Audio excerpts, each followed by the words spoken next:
বোলারের কোমরের উপরে এবং আম্পায়ার জানালেন নো বল। আম্পায়ার আবারও আম্পায়ারকে জানিয়ে দিলেন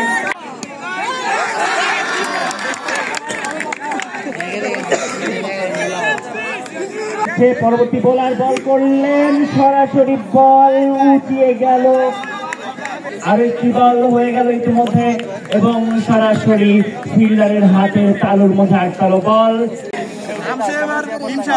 দেখা যাক কি করতে পারে সিন্ডিকেটের বাকি লোকজন। হঠাৎ বল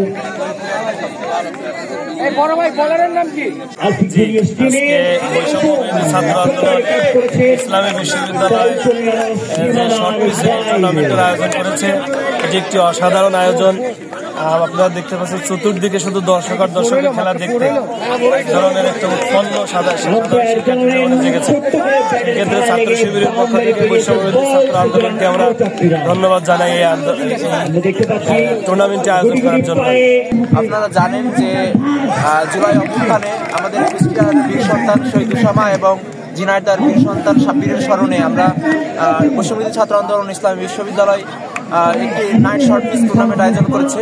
আমরা এই টুর্নামেন্টের অন্যতম উদ্দেশ্য হচ্ছে যে বিশেষ করে যে নতুন ব্যাচকে এসেছে তাদের ভিতরে যে আমাদের বন্ধুত্বের বন্ধন, তারাও যেহেতু বিপ্লবীদের ব্যাচ, তারা যে যে জায়গা থেকে তারা আন্দোলন সংগ্রাম করে এসেছে এবং জুলাই অভ্যুত্থানে তারা একটি অন্যতম অংশীদার ছিল, সেই জায়গা থেকে তাদেরকে উদ্দেশ্য করে আমরা জুলাই স্পিরিটকে ধারণ করে আমরা শহীদ ওসামা এবং সাব্বিরের নামকে সামনে নিয়ে আমরা এই যে একটি নাইট শর্ট পিচ টুর্নামেন্ট আয়োজন করেছি।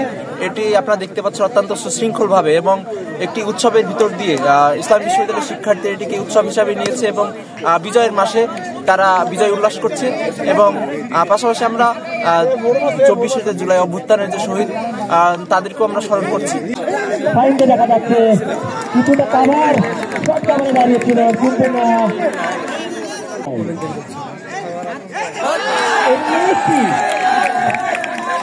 বল চলে গেল সীমানার বাইরে, সরাসরি বল